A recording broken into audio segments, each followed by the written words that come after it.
हामीले यसाया 61 अध्यायको 1 र 2 पद पढ्यौं। अब यहाँ चाहिँ के कुरो छ भन्दाखेरि चाहिँ प्रभु यीशु मसीहको बारेमा भविष्यवाणी गरिएको कुरो थियो।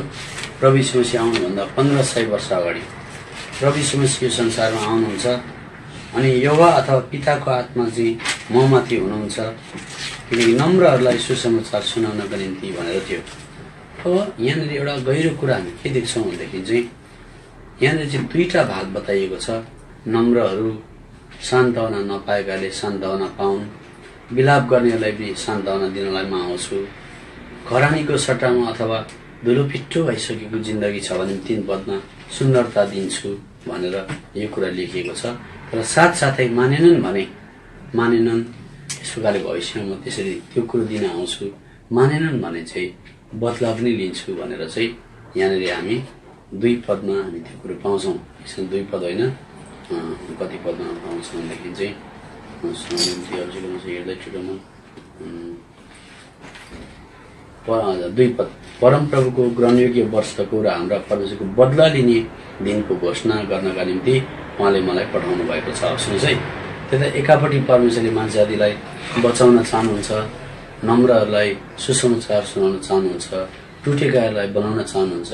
कतिको टुटेको भन्दा खरानी भइसकेकोलाई भन्छ 3 पदमा, खरानी भइसकेकोलाई पनि फेरि सुन्दरता दिने भनेर उहाँको एउटा प्रतिज्ञा छ। तर त्यति गर्दा पनि मानेन भनेदेखि चाहिँ भजनको किताब 7 अध्यायको 11-12 पदमा चाहिँ आज त्यसको निम्ति बदला लिने पनि एउटा समय राखेको छ। त्यहाँ काँड धर्नु तयार पारेर भनेको चाहिँ आज उसले त्यो भोग्नुपर्छ भन्ने कुरा हामी पाउँछौँ। 7 अध्यायको 11-12 पद पढिदिनुहोस्। परमेश्वर धर्मी जनको न्याय गर्नुहुन्छ अनि दिनहु परमेश्वर दुष्टसित क्रोधित हुनुहुन्छ। यदि त्यो फर्केन भने उहाँले आफ्नो तरबारमा शान लाउनु हुनेछ। उहाँले आफ्नो धनुको ताजो चढाएर त्यसलाई तयार पार्नु भएको छ। एकापट्टि बचाउन चाहनुहुन्छ, मान्दैन, बचाउको प्रावधानमा आउन चाहँदैन भनेदेखि चाहिँ एक दिन दण्डले अथवा धनुले अथवा तरवारले आज पर्खिरहेको छ। त्यसकारण त बाइबलले भन्छ परमेश्वर। अब हामी यसाया किताब 33 अध्यायमा आउँ सबजना। अस्ति मैले त्यो पनि एक जग्गा पढेको थिएँ। त्यहाँ परमेश्वरको 4टा आज कार्य उहाँले स्वर्गमा बसेर गर्नुहुन्छ। यसाया 33 अध्यायको 22 पद कसैले पढ्नुहोस्। आज एउटा मात्र म सानो टिप्छु, त्यो पढ्नुहोस्। किनभने परमप्रभु हाम्रा न्यायकर्ता हुनुहुन्छ। परमेश्वरले आकाश पृथ्वी बनाइसकेपछि मान्छे जातिलाई बनाइसकेपछि उहाँले फ्री विल अथवा चुन्ने छान्ने क्षमता दिनुभयो। त्यसले गर्दा अब उहाँ चाहिँ न्यायकर्ता हुनुहुन्छ। मान्छे मरिसकेपछि उहाँले न्याय गर्दा सठिक प्रकारको न्याय उहाँले गर्नुपर्छ भने परमप्रभु हाम्रा व्यवस्थापक हुनुहुन्छ। व्यवस्थापक भनेको चाहिँ कुन चाहिँ कुरो गर्नु उचित छ, कुन चाहिँ अनुचित छ। हिजो अघि बिहान पनि हामीले हेऱ्यौँ उहाँले पवित्र शास्त्र बाइबल चाहिँ सच्याउनको लागि, धार्मिकताको लागि, तालिमको लागि सिद्ध बनाउनलाई दिएको थियो। याकुबको किताब 4 अध्यायको 12 पदले भन्छ व्यवस्था दिनेवाला चाहिँ एउटै हुनुहुन्छ, उहाँले नाश गर्न पनि सक्नुहुन्छ, बचाउन पनि सक्नुहुन्छ भनेर याकुब 4:12 मा लेखेको छ। पाउनुभयो कसरी? ठ्याक्कै भन्ने बित्तिकै पल्टाइहाल्छ नि, तपाईँहरूकै समय बाँच्छ। याकुब 4:12 व्यवस्थापक भन्दैछ त्यहाँनिर। अब गुप्त रीतिले एउटा कुरा, याकुब 4:12 व्यवस्था दिनेवाला एउटै हुनुहुन्छ जसले बचाउन र नाश गर्न सक्नुहुन्छ। त्यसले त परमेश्वर न्यायकर्ता हुनुहुन्छ 1 नम्बरमा, 2 नम्बरमा व्यवस्थापक हुनुहुन्छ अथवा बाइबल दिएको छ। बाइबलमा कुन चाहिँ कुरो गर्नुहुन्छ, कुन चाहिँ कुरो गर्नु हुँदैन भनेर लेखिएको छ। अनि यो व्यवस्थाको पत्री अथवा यो बाइबल पढेर हामीले आफ्नो जीवनलाई सच्याउन पनि सक्छौँ या त यसलाई इन्कार गर्न पनि सक्छौँ। सरकारले कानुन बनाए मान्यो भने हाम्रै टाउको, हाम्रै परिवार आज बाँच्छ। मानेनौँ र सरकारको ट्राफिक रुल्सलाई उल्लङ्घन गर्यो भने सरकारको टाउको फुट्दैन, हाम्रै टाउको फुट्छ। त सरकारले कानुन बनाएको चाहिँ हाम्रो बचाउको लागि हो। त्यस्तै प्रकारले परमेश्वरले व्यवस्था दिएको चाहिँ हाम्रो बचाउको लागि हो। मानेनौँ भने हाम्रै टाउको फुट्छ, हामी नै मर्नुपर्छ भनेर हामीले सजिलो प्रकारले बुझ्न पर्यो। अब अर्को चाहिँ हुन्छ परमप्रभु हाम्रा राजा हुनुहुन्छ। अब यसमा चाहिँ हामी पद पढि बस्दैनौँ। यो चाहिँ कस्तो खालको राजा भन्दा राजाउका राजा प्रभुका प्रभु भन्छ। 1 तिमोथी 6 अध्यायको 15 पद हामी कानमा मात्रै सुन्ने। अनि अन्तिम चाहिँ भन्छ उहाँले नै हामीलाई बचाउनु हुनेछ भनेको चाहिँ हि इज आवर सेभियर भनेको। सेभियर भनेको मुक्तिदाता भन्ने नेपालीमा चाहिँ बचाइने छ, इङ्ग्लिसमा चाहिँ सेभ्स भनेको छ, बचाउनुहुन्छ अर्थात् उहाँ चाहिँ मुक्तिदाता हुनुहुन्छ। अब परमेश्वर न्यायकर्ता हुनुहुन्छ, मरेपछि हाम्रो न्याय हुन्छ। तर बाइबलले भन्छ विश्वासीको चाहिँ आज के हुन्छ, दण्डदेखि चाहिँ बाँचेको छन् तर न्याय चाहिँ हुन्छ भन्छ। विश्वासीको न्याय चाहिँ अलग्गै हुन्छ। विश्वासीको चाहिँ प्रभुलाई पाइसकेर कस्तो खालको काम गर्यो, प्रभुलाई पहिला पत्र 4 को 17 पद लु पढ्नु त। किनकि समय आएको छ परमेश्वरको घरबाट न्याय सुरु हुनुपर्छ अनि पहिले हामीबाट सुरु हुन्छ भने झन् परमेश्वरको सुसमाचार पालन नगर्नेहरूको अन्त के होला। त्यहाँ हामी पाउँछौँ त विश्वासीको पनि न्याय हुन्छ। त्यो विश्वासीको न्याय चाहिँ आज परमेश्वरले आज उसलाई सेवा दिएको थियो, जिम्मेवारी दिएको थियो, ग्रहण गरिसकेपछि कस्तो प्रकारले चल्यो त्यसको सबै कुराको न्याय हुन्छ। अनि न्याय हुँदाखेरि चाहिँ सुन्नुहोस् है त, अहिले मैले यहाँ वचन सेयर गर्दैछु अनि के ध्येय राखेर वचन सेयर गर्दैछु, नाम कमाउनुको लागि गर्दैछु कि संसारमा धेरैजनाले पास्टरको जब जोइन गर्छन्। सुन्नुहोस् है, पास्टरको जब हेर्दाखेरि राम्रो पास्टर गरेको जस्तो तर तलब पो थाप्दैछन् कि आफ्नै पैसाले गर्दैछन् कि कतिले आश्चर्य कर्महरू गरेर देखाउँदैछन्, मान्छेलाई बहकाउनको लागि गर्दैछन् कि के प्रकारले गरेको, अथवा कसैले गीत गायो भने वातामण्डलीलाई देखाउनको लागि गीत गायो कि हृदयभित्रबाट गाउँदैछ कि किसिम त्यसले गर्दा वचनै दियो, सेवै गर्यो, भातै बाँड्यो, पानी नै बाँड्यो भने पनि कतिजनाले चाहिँ देखाउनको लागि पनि गरेका हुन्छन्। यो सबै कुरो पनि पहिला कुरिन्थी 4 अध्यायको 5 पद अनुसार उजगार हुन्छ, निस्किन्छ भनेर चाहिँ आज त्यति भयङ्कर। त्यसले गर्दा हामीले गर्दा चाहिँ खालि परमेश्वरको डर राखेर, परमेश्वरको ध्यान राखेर उहाँलाई मात्रै खुसी पार्ने, मान्छेलाई खुसी नपार्ने काम हामीले गर्नु पर्यो। बेला पहिला कुरिन्थी 4 अध्यायको आज पढिदिनुहोस् 5 पद। यसकारण प्रभु नआउन्जेल समयभन्दा पहिले कुनै कुराको न्याय नगर। उहाँले अन्धकारमा लुकेका कुराहरू उज्यालोमा निकाल्नुहुनेछ र हृदयका विचारहरू प्रकट गरिदिनु हुनेछ अनि तब हरेकले परमेश्वरबाट प्रशंसा पाउनेछ। यो चाहिँ विश्वासीको कुरा गरेको, के ध्येय राखेर के विचार राखेर सेवा गरेको थियो त्यो पनि परमेश्वर के गर्नुहुन्छ, निकाल्नुहुन्छ। त्यसले गर्दा परमेश्वर हाम्रा राजा हुनुहुन्छ, उहाँले नै हामीलाई बचाउनु हुनेछ भनेको चाहिँ अब अन्तिम चाहिँ उहाँ हुनुहुन्छ सेभियर अथवा मुक्तिदाता हुनुहुन्छ भनेर हामी चाल पाउँछौँ। अब यो कुरा मुक्तिदाता भनेको चाहिँ बचाउन चाहने, बचाउनेवाला, पाप क्षमा गर्नेवाला भनेको। अब परमेश्वरको अघि हामीले वचन यशाया किताब 1:1-2 पदमा के पढ्ने, परमेश्वरले चाहिँ कोही बाँच्न चाहन्छ, नम्र हुन चाहन्छ, मुक्तिको ज्ञानमा आउन चाहन्छ, खरानी ताल भइसकेको छ भने चाहिँ फेरि उठाएर उसलाई सुन्दरता दिने विचार छ, विलाप गर्दैछ भने सान्त्वना दिने विचार छ, अनि मानेन भने चाहिँ दण्ड दिन्छ, न्याय हुन्छ, बदला लिने दिन आउँछ भनेर लेखेको छ। सुन्नुहोस् है, ध्यान दिएर सुन्नु पर्यो अनि बुझिन्छ। त्यो त प्रेरितको किताब 17 अध्यायको 31 पदमा पढ्नुहोस्। सारा संसारको न्याय गर्नको लागि एक दिन उहाँले ठहराइसक्नु भएको छ कि मुक्तिदाता प्रभु यीशु मसीहद्वारा हुन्छ भनेर प्रेरितको किताब 17 अध्यायको 31 पदमा लेखेको पढ्नुहोस्। किनभने उहाँले एउटा दिन ठहराउनु भएको छ जुन दिनमा उहाँले आफूले नियुक्त गर्नुभएको मानिसद्वारा धार्मिकतापूर्वक संसारको न्याय गर्नुहुनेछ। सारा संसारको न्याय गर्नुहुन्छ। उहाँलाई मरेकाहरूबाट बौराएर उठाइकन उहाँले सबैलाई मानिसहरूलाई यस कुराको प्रमाण दिनुभएको छ। अब अर्को कुरा चाहिँ हामीले प्रभु यीशु मसीहलाई ग्रहण गरिसकेपछि चाहिँ कुनै पनि कुरा चाहिँ प्रभु तपाईँले मेरो एक दिन न्याय गर्नुहुन्छ, बडा डर भएको साथमा गर्छु भनेर एज अ क्रिस्चियन भएको नाताले हामी त्यो डर राखेन भने धेरैवटा कुरा हामीहरूको देखाउने हुन्छ, चल्न पाएकाए हामी बकिएर जान्छौँ।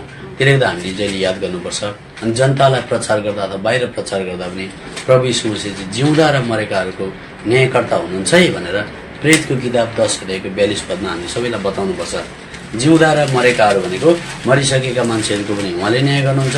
हामी प्रभु आउँदाखेरि जिउँदैछौँ भने हाम्रो अथवा अन्य जाति पनि जिउँदैछन् भने सबैको न्याय उहाँले गर्नुहुन्छ भनेर प्रेरितको किताब 10 अध्यायको। अनि हामीलाई उहाँले मानिसहरूलाई प्रचार गरेर जिउँदा र मरेकाहरूका न्यायकर्ता हुनलाई यहाँ नै परमेश्वरद्वारा नियुक्त गरिनु भएको छ भनी गवाई दियो भनी आज्ञा गर्नुभयो। त्यसले गर्दा अब हामी चाहिँ पनि प्रचार गर्दा प्रभु यीशु मसीहद्वारा आज शान्ति दिन चाहनुहुन्छ, मुक्ति दिन चाहनुहुन्छ, मानिलियो भने सान्त्वना पाउँछौ, तिमीले मुक्ति पाएपछि प्रभुको छोरा हुन्छौ भनेर भन्छौँ। अनि मानेन भनेदेखि चाहिँ त्यो सुसमाचारद्वारा रोमीको किताबमा लेखेको चाहिँ पढ्दैनौँ 2:16मा, त्यो सुसमाचारद्वारा चाहिँ मान्छेको एक दिन न्याय हुन्छ। त्यता सुसमाचार सुनाउनु पनि नितान्त आवश्यक छ। अब प्रभु यीशु मसीह साँच्चैकै आउनुभयो। अब अघि चाहिँ 1500 वर्ष अगाडि भविष्यवाणी गरिएको थियो, अब साँच्चैकै आउनुभयो। अनि आज लुकाको किताब 4 अध्यायमा एक दिन उहाँ 30 वर्षको उमेर भइसकेपछि सभाघरमा 30 वर्षको उमेर भइसकेपछि मात्रै बाइबल पढ्न पाउँथ्यो। ल आउनुहोस् लुकाको किताब 4 अध्यायमा आउँछ। लुकाको किताब 4 अध्यायमा आउँदाखेरि 4 अध्यायको 14, 15, 16, 17 अनि 18 पद पनि अनि 19 यसो पद पनि आत्माको सामर्थ्यमा गालिल फर्कनु भयो र उहाँको कीर्ति वरिपरिका सारा इलाकाभरि फैलियो अनि उहाँले तिनीहरूका सभाघरहरूमा शिक्षा दिनुभयो र सबैबाट प्रशंसा पाउनुभयो अनि उहाँ नसरतमा आउनुभयो जहाँ उहाँ कफरनहुम हुर्काउनु भएको थियो अनि विश्राम दिनमा उहाँ आफ्नो रीतिअनुसार सभाघरभित्र पस्नुभयो र पढ्नलाई उभिनुभयो अनि उहाँलाई यसै भविष्यवक्ताको पुस्तक दिइयो अनि जब उहाँले त्यो पुस्तक खोल्नुभयो तब उहाँले त्यो ठाउँ निकाल्नुभयो जहाँ यस्तो लेखेको थियो। अब सुन्नुहोस् है, अघि हामीले सुनेको पर चाहिँ 2टा भाग थियो, भविष्यवाणी गरिएको थियो। तर अब प्रभुले 2टा भागमा एउटा भाग मात्रै पढ्नुहुन्छ। यहाँ चाहिँ एक भागलाई चाहिँ लुकाइदिनुहुन्छ। अब किन त्यस्तो भएको अहिले हामी बुझ्छौँ। तर एक भागमा चाहिँ के थियो भने म संसारमा मान्छे जातिलाई बचाउन आएको, म संसारको मान्छेलाई सान्त्वना दिन आएको, म मान्छे खरानी ताल भइसकेपछि उठाउन आएको भनेर चाहिँ आज एक भाग त्यो थियो। मानेन भने चाहिँ न्याय गर्छु भनेको थियो। तर प्रभुले यहाँ चाहिँ मुक्तिदाता भएर आएको कारणले गर्दा चाहिँ बदला लिने कुरो चाहिँ ठ्याप्पै गर्नु भएन। किनभने उहाँ पहिलोचोटि संसारमा आउँदाखेरि चाहिँ आज बचाउन आउनु भएको, नाश गर्न आउनु भएको होइन। त्यसले त आधी भाग पढेर आधी भाग उहाँले पढ्नु भएन। अब छर्लङ्गै बुझ्नुहुन्छ। 18, 19 पद पढ्नुहोस्। प्रभुको आत्मा ममाथि हुनुहुन्छ किनकि गरिबहरूलाई सुसमाचार सुनाउनको निम्ति उहाँले मलाई अभिषेक गर्नुभएको छ। अनि मन भाँचिएकोहरूलाई निको पार्न, कैदीहरूलाई छुटकाराको र अन्धाहरूलाई दृष्टि प्राप्तिको प्रचार गर्न, पेलिएकोहरूलाई छुटकारा दिन अनि 19 पद र प्रभुको ग्रहणयोग्य वर्षको प्रचार गर्नको निम्ति उहाँले मलाई पठाउनु भएको छ। त्यही अब सुन्नुहोस् है, अब कतिको तपाईँले बाइबल ध्यान दिएर पढ्नुहुन्छ।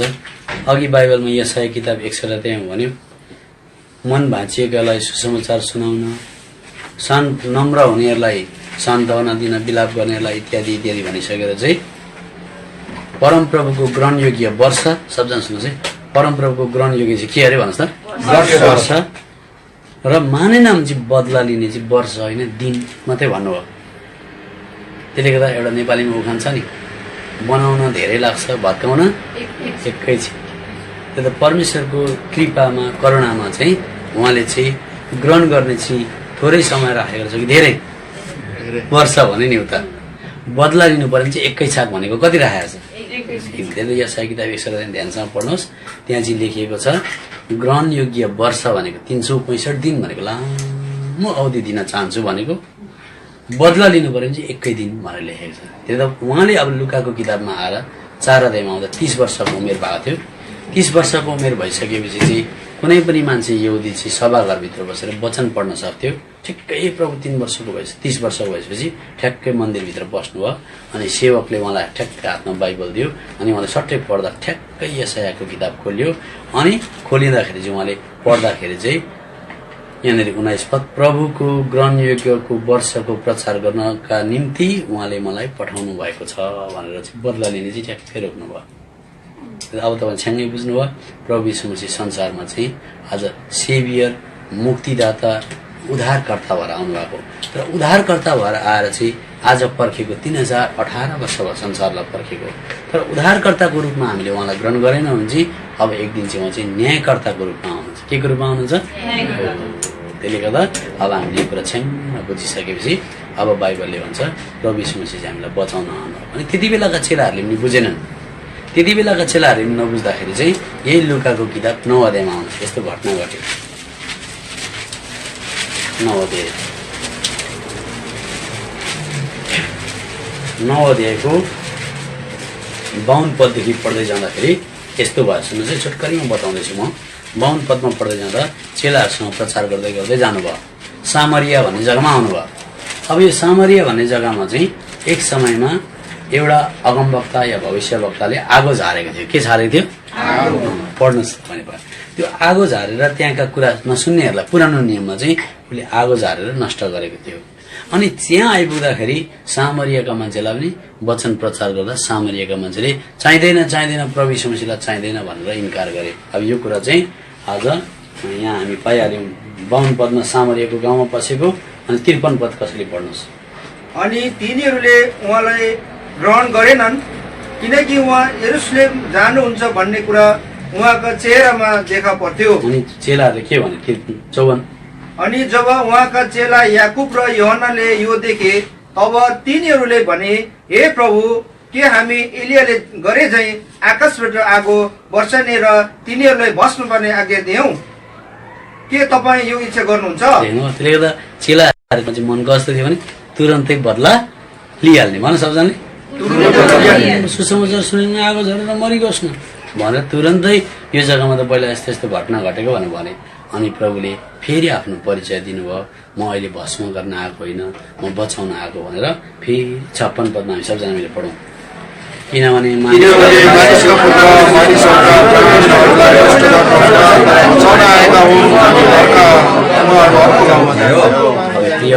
यहाँबाट तपाईँले मैले एउटै कुरा बुझ्नुपर्छ, कति दयालु हुँदोरहेछ प्रभु, कति धेरै पर्खिनु हुँदोरहेछ। न्याय गर्नु पर्यो भने एकै दिन रहेछ, तर प्रभुले मलाई लामो म्याद दिएको रहेछ, लामो समय दिएको रहेछ। यो समयको अन्तरालमा म भित्र आइहालेछु अनि मैले मुक्ति पाइहालेछु प्रभु। अब यसदेखि पछाडि म एकदमै पश्चातापको जीवन बिताएर तपाईँलाई खुसी पार्छु, कस्तो ठुलो मुक्ति पाएको रहेछ मैले भनेर बुझ्नको लागि, बुझाउनको लागि मैले तपाईँलाई पढेको। अब बाइबलले भन्छ हाम्रो अवस्था चाहिँ हामी पापी हो। बाइबलले भन्छ पाप कति प्रकारले हुन्छ भन्दाखेरि अब बाइबलमा 3 प्रकारले चाहिँ पाप हुन्छ भनेर लेखेको छ। एउटा त हामी आमाकै पेटदेखि पापी हुन्छौँ, त्यो सिकाउनु पर्दैन। अर्को कुरा बाइबलले भन्छ याकुब 4:17 पद पढ्नुहोस्, पाप कसरी हुन्छ। याकुब 4:17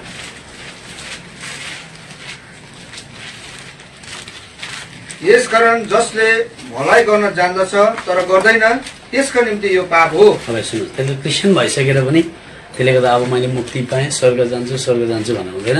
धेरै प्रकारका पापहरू हुन्छन्। अनि त्यो पापमध्ये एउटा चाहिँ सिन अफ ओमिसन भन्छ। सिन अफ ओमिसन भनेको चाहिँ कस्तो खालको हुने चाहिँ एउटा गोलो रिङ छ अनि आमाबाउले नानीलाई चाहिँ के गरे, नानी तैँले बालक बच्चा तैँले यो चाहिँ गोलो रिङभित्र मात्रै तैँले रातो अथवा पहेँलो रङ लाउनु ल भनेको थियो, गोलोभित्र नलगाएर तैँले बाहिर लगायो। त्यस्तै प्रकारले त्यसलाई चाहिँ एक्ट अफ ओमिसन भन्छ। कतिवटा कुरा आज हामी अमिट गरी पठाउँछौँ, जानी कतिवटा कुरा गर्छौँ, त्यसलाई कमिसन भन्छ, जानी गरिहाल्यो। कतिवटा कुरा चाहिँ आज गर्नु हुँदैन थियो तर आज के गरे, जहाँ गर्नु भने त्यो गरेन, बाहिर गयो। जस्तो मानिलिनुहोस् तपाईँ र म चर्चमा आयौँ, कसैले भन्यो ल है मण्डलीमा 3-4 जना दाजुभाइ बिमारी छन्, कोही गरिब छन् इत्यादि भन्यो। अनि आज साँच्चै कोही गरिब छ, तपाईँ र मेरो गोजीमा 1-2 पैसा छ, त मण्डलीका मान्छेहरू गएर यसो भिजिट गर्ने भनेर चर्चमा एनाउन्समेन्ट भयो। तर हामीले गोजीमा पैसा थियो, गएर भिजिट चाहिँ गरेनौँ, घरैमा मात्रै प्रार्थना गऱ्यौँ। उसलाई थाहा थियो। याकुब 4:17 फेरि पढ्नुहोस् त, के भन्दो रहेछ। यसकारण जसले भलाइ गर्न जान्दछ तर गर्दैन त्यसका निम्ति यो पाप हो। त्यो त पाप गर्नको लागि मान्छे मारिहाल्नु पर्दैन, कुटिहाल्नु पर्दैन।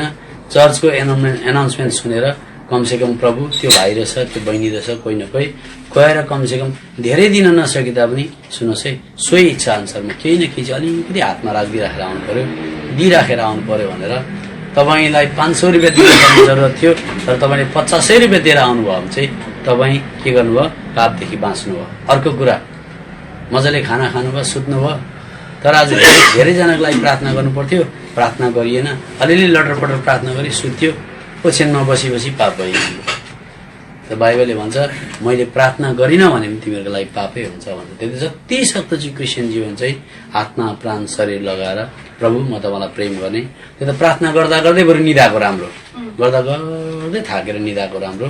तर प्रार्थना नगरी सुतेर यता पल्टिनु उता पल्टिनु भन्दा चाहिँ प्रार्थनामा बसेको राम्रो। त्यसले गर्दा सामुएलले भनेको छ मैले तिमीहरूको निम्ति प्रार्थना गरिनँ भने त पाप गर्छु भनेर भन्छ।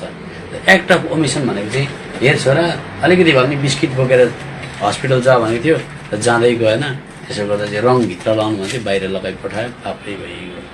त्यसले गर्दा क्रिस्चियनलाई, अहिलेको क्रिस्चियनलाई चाहिँ व्यभिचार गऱ्यो अरे त, लाखपा खेल्यो अरे त, लडाइँ गऱ्यो, त्यस्तो घटिया कुरामा पक्रिनुपर्छ, नगर भनेर सम्झाउनुपर्छ। तर उसले पाप के हो, पापको डेफिनेसनै बुझेको छैन। त्यो त लाखपा, लडाइँ झगडा, व्यभिचार, संसारमा कुटाकुट, यस्ता कुरा त काफी भइसकेको पहिले। यो कुरादेखि पश्चाताप भित्र आइसकेपछि अब उसले चाहिँ प्रभु मलाई गहिरा गुप्त पापहरू देखाउनुहोस् जसले गर्दाखेरि म तपाईँको आज दृष्टिदेखि घमण्डी भएर दूर जान सक्छु। भित्र स्क्यानिङ गरेर हेरिदिनुहोस् भनेपछि त्यहाँबाट मान्छे खालि आफ्नै बारेमा मात्रै उसले जाँच्छ, अरूलाई जाँच्न भ्याउँदैन, आफ्नै बारेमा मात्रै हेर्छ, त्यस्तो कुरा हो। अब एक्ट अफ कमिसन भनेको चाहिँ तपाईँले पढिदिनुहोस्। पहिला युहन्नाको किताब 5 अध्यायको 17 पद पढ्नुहोस्। सबै अधर्म पाप हो, तर मृत्युसम्म नपुर्याउने पाप पनि हुन्छ। त्यो त सबै अधर्म पाप हो भनेको चाहिँ अब के भयो, जानी जानी गरेको पाप हो। उसलाई थाहा छ यो गर्नु हुँदैन, झड्याङ्ग बोलिहाल्यो। उसलाई थाहा छ यहाँनिर आज त्यो कुरो हेर्नु हुँदैन, हेरिगयो, अधर्म भइगयो। अनि पहिला युहन्ना 3 अध्यायको 4 पद पनि पढ्नुहोस्।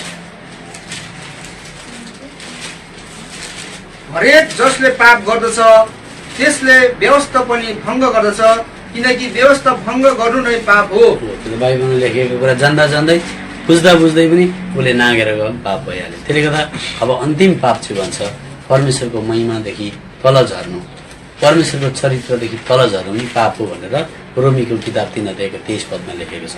अब हुन त अस्तिको पालि सिरिजमा मैले पाप कहाँदेखि सुरु भयो, सायद इरोन मन्डे हो कि माउन्ट हर्मनमा भनिसकेँ, तर तपाईँले त्यो कुरा सुन्नु होला। त्यसो गर्दा चाहिँ तपाईँलाई क्लियर पिक्चर हुन्छ पाप भनेको यो रहेछ भनेर। हामी आदम र हवाले अनाज्ञाकारी गरेको कारणले गर्दा पाप आयो भन्छौँ, तर खास चाहिँ त्यो चाहिँ सेकेन्ड स्टेज मात्रै हो। पाप चाहिँ खास गरी स्वर्गदूतबाट, प्रधान स्वर्गदूतबाट सुरु भएको छ। अनि पापको मूल कारण, मूल स्रोत चाहिँ उद्गम स्थान चाहिँ घमण्ड हो भनेर अस्ति मैले बताइसकेको छु। जब पनि हामीहरूको जीवनमा कुनै पनि कुरामा यदि घमण्ड आउँछ, परमेश्वर विरोधी भइहाल्नुहुन्छ। परमेश्वरको त्यो शान्ति आनन्द हामी उपभोग नै गर्न सक्दैनौँ। बाइबल पढिरहेको हुन्छौँ तर एक प्रकारको के कनेक्सन नमिलेको जस्तो हुन्छ। त्यता अहिले हामीले पढ्यौँ रोमी 3:23 पढ्नुहोस्। किनकि सबैले पाप गरेका छन् र परमेश्वरको महिमा रहित हुन गएका छन्। अन्तिम डेफिनेसन चाहिँ अब त्यो हो। प्रभु महिमा भनेको तपाईँको चरित्र, तपाईँको चरित्रदेखि घटेर अलिकति तल केही कुरो हुन्छ भनेदेखि चाहिँ त्यो पाप रहेछ। तपाईँको महिमासम्म आइपुग्ने, तपाईँ जस्तै हुने भनेर हामीले जहिले प्रार्थना गऱ्यो भने कुनै मान्छेलाई हामीले के गर्नु पर्दैन, हेर्नु पर्दैन। त्यो जहिले पनि आज मान्छे निराश भएको कारण चाहिँ आज कम्पेरिजनले गर्दा, तुलनाले गर्दा हुन्छ। तुलना चाहिँ खालि प्रभुसँग मात्रै गर्नुपर्छ। अनि प्रभुको अगाडि तुलना गर्दा कहिले हामीलाई आज निराश पनि हुँदैन। मान्छेको अगाडि तुलना गर्न थाल्यौँ भने आज तल र माथि भएको हुन्छ। यसमा एउटा नमुना छ, तर म समय बचाउनलाई म आज तपाईँलाई त्यो नमुना भन्दिनँ। अब म पनि एउटा उपाध्य बाहुन घरानामा जन्मेको मान्छे हो। मैले पाप के हो मलाई थाहा थिएन। पाठ पूजा गरिरहेको थिएँ, आज बाउबाजेदेखि गर्दै ल्याएको सबै कुरो गरिरहेको थिएँ। अनि यस्तो पृष्ठभूमिमा जन्मेको हामी मान्छे मर्दाखेरि आज काजक्रिया गर्ने, यस प्रकारको तरन तारण गर्ने, जलाञ्जली गर्ने यस्तो खालको परिवारमा म थिएँ। अनि धेर थोर त तपाईँले मेरो गवाई पनि सुन्नुभएको। अनि मेरो घरमा राम्रो खालको दाजु थियो, त्यो दाजु मरिसकेपछि अनि आमा धरा रोइन्।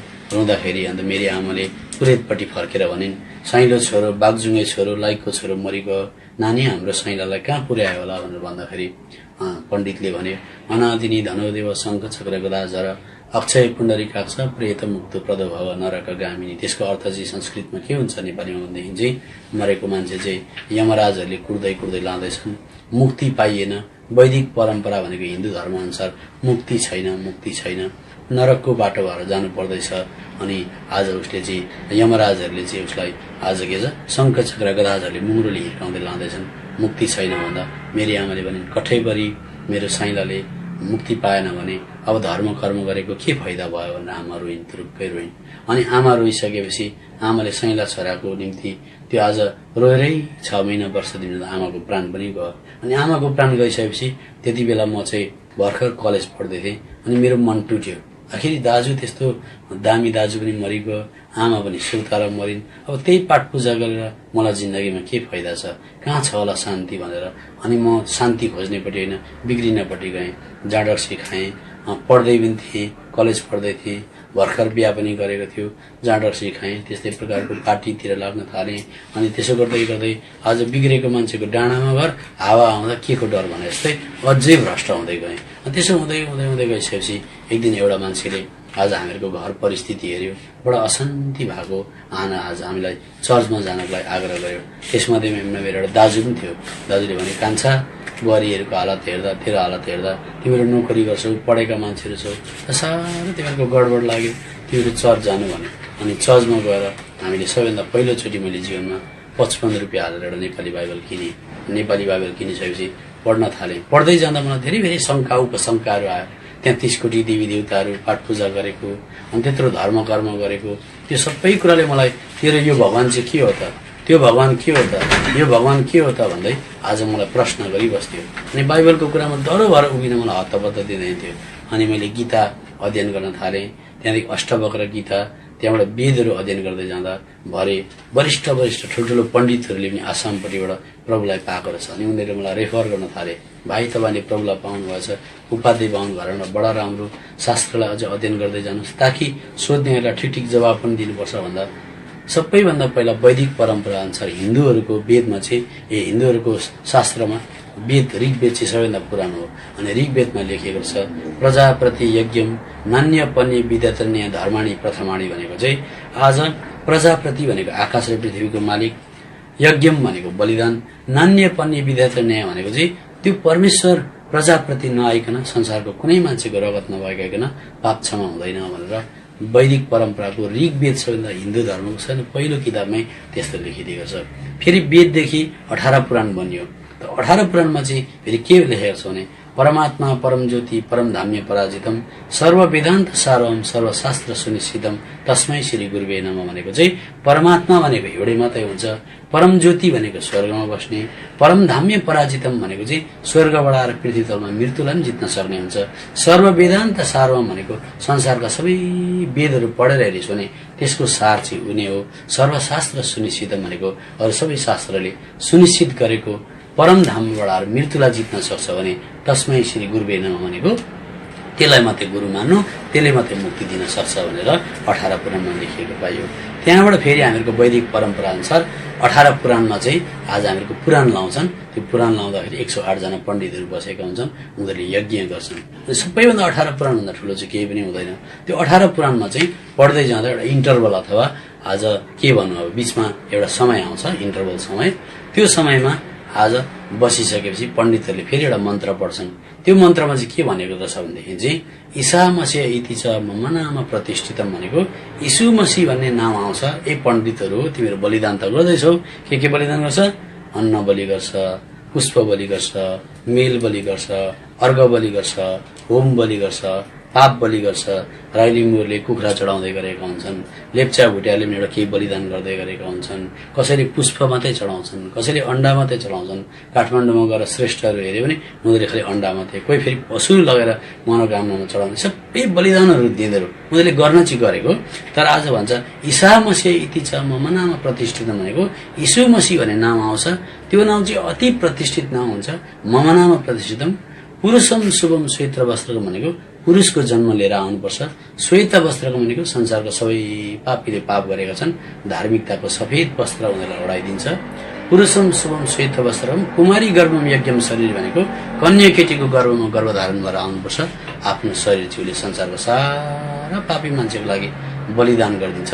तस्मै श्री गुरुवे नमः भनेपछि उसलाई गुरु नमानी उसको चरणमा नपरी उसलाई माफ नमागी चाहिँ मुक्ति पाइँदैन भनेर वैदिक परम्परा चाहिँ लेखेको सबै कुरो अध्ययन गर्दै जाँदा मेरो हृदय बाइबलप्रति डरो हुँदै गयो अनि म थामिँदै गएँ, बलियो हुँदै गएँ, ताकि अहिले गएर धेरैजनाले गवाई सुनेर धेरैजनाले त्यो आज वैदिक परम्परा अनुसार दिएको गवाईलाई सुनेर धेरैजना फर्किए पनि डरो भयो। त्यसले गर्दा म तपाईँलाई आग्रहपूर्वक बिन्ती गर्न चाहन्छु, प्रभुलाई एकचोटि तपाईँले जीवन नपाउने कुरो पाउनुभयो, अद्भुत कुरो पाउनुभयो, धन सम्पत्ति चुडिएर जान्छ, जीवन हत्तो हैरान भएर दोस्रो कोरिन्थी 4:16 अनुसार सबै निराश भएर जान्छ शरीर।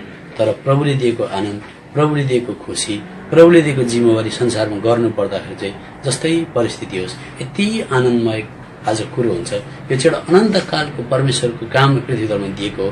यसलाई पूरा गर्न तपाईँ लाग्नुभयो भने चाहिँ तपाईँको नोकरी सानो होस् कि धेरै इन्कम आओस् कि तपाईँले भने जस्तो नहोस् कि कहिले रिग्रेट हुँदैन, कहिले तपाईँलाई निराश तपाईँले फिल गर्नु पर्दैन। जहिले मण्डलीमा सेवाकाईमा लागि बस्नुहोस्, जहिले परमेश्वरको पछाडि लाग्नुहोस्, तपाईँले व्यतीत गरेको समय कहिले तपाईँलाई पछुतो लाग्दैन। मैले ठिकै गरेँ। एक दिन हामी फर्केर हेर्दाखेरि हामीले बाँचेको जीवनकालमा चाहिँ परमेश्वरलाई साँचो प्रकारले पछ्याएको छौँ भने मर्न सजिलो पर्छ। यो कुरो याद गर्नुहोस्। नभए हामीहरूको समयलाई व्यर्थमा व्यतीत गरेका छौँ, उहाँको इच्छा अनुसार जिएका छैन भने मर्ने बेला हामीलाई कठिन पर्छ। मैले एउटै जिन्दगी पाएको थियो, यो प्रभुको सेवा गर्नु पर्थ्यो, मरिमेटेर काम गर्दै भयो भने ज्यादा समय त्यता दिनु पर्थ्यो, दिन पाइनँ। अब मेरो हिँड्ने बेला भयो, त्यति बेला नराम्रो लाग्छ। त्यसले गर्दा परमेश्वर प्रभु यीशु मसीहले चाहिँ तपाईँ र मलाई कसरी बचाउने, संसारको मान्छेलाई कसरी बचाउने प्रबन्ध गर्नुभएको छ भने परमेश्वरको दुईटा व्यवस्थाभित्र दुईटा कुरा झुन्डिएको हुन्छ। एउटा चाहिँ हुन्छ कोही माफ माग्न आएछ भने हजारौं आओस्, म माफ गरिदिइहाल्छु। तर माफ माग्न चाहँदैन भने चाहिँ प्रस्थानको किताब 34 अध्यायको 7 पद अनुसार दण्ड नपाइकै चाहिँ अपराधी हुन्किँदैन भनेर लेखेको छ। पढ्नुहोस्, प्रस्थानको किताब 34 अध्यायको 7 पद। त्यसले गर्दा न्यायकर्ता भनेको कारण त्यो हो नि, बचाउनेवाला सेभियर हजारौंलाई कृपा देखाई हुने अधर्म, अपराध र पाप क्षमा गर्नुहुने, तर दोषीलाई कुनै रीतिले निर्दोष नठहराउनु हुने। बस त्यति मात्रै। अब त्यहाँ बुझ्यौँ, हजारौंलाई कृपा देखाउनुहुन्छ माफ माग्न आउनुभयो भने, हामीले जसो माफ माग्यौँ। तर आज दोषी छ, माफै माग्न चाहँदैन भनेदेखि चाहिँ आज भन्छ कुनै रीतिले के गर्दैछन्, मुम्किन छैन। अब प्रभु यीशु मसीहले संसारलाई कसरी बचाउनु भएन चाहिँ अब परमेश्वर न्यायकर्ता हुनुहुन्छ, उहाँले न्यायको संरक्षण गर्नुपर्छ। अस्ति पनि मैले पर बताएँ, तर त्यो कुरो दोहोऱ्याएको बस्दिनँ। न्यायको संरक्षण, न्याय भनेको के हो भन्दा गड अफ जस्टिस भन्छ। उहाँले न्याय प्रदान गर्नुपर्दा उहाँले न्यायले पनि के माग्छ, अपराधीले दण्ड भोगोस् अथवा उसले त्यो कुरो चुकायो भने छुटकारा होस्। न्यायले त्यो कुरो मागेको हुन्छ जहीँ पनि।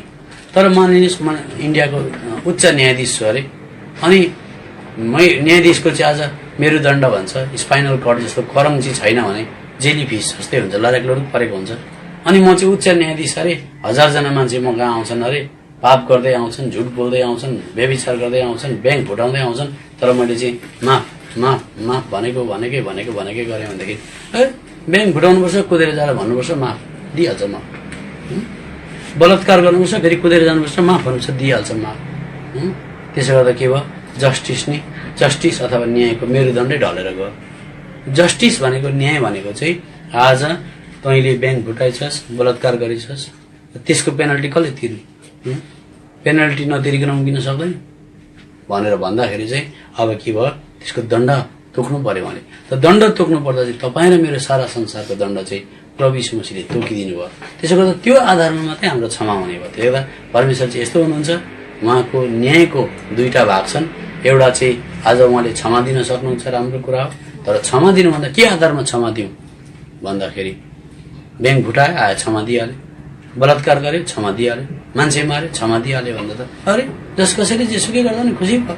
त्यसले गर्दाखेरि चाहिँ के आधारमा क्षमा दिउँ भन्दाखेरि ठिक छ, प्रभु यीशु मसीहले पापीको दण्ड भोगिदिनु भयो, त्यस आधारमा क्षमा दिउँ त दण्ड चाहिँ दण्ड पाउनै पर्छ।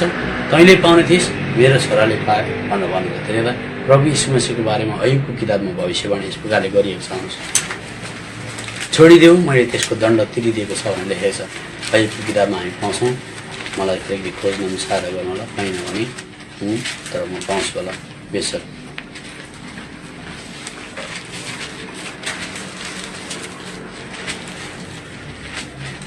अयुबको किताबमा म पल्टाउँदैछु है त, तपाईँलाई भेटेर म बताउँछु।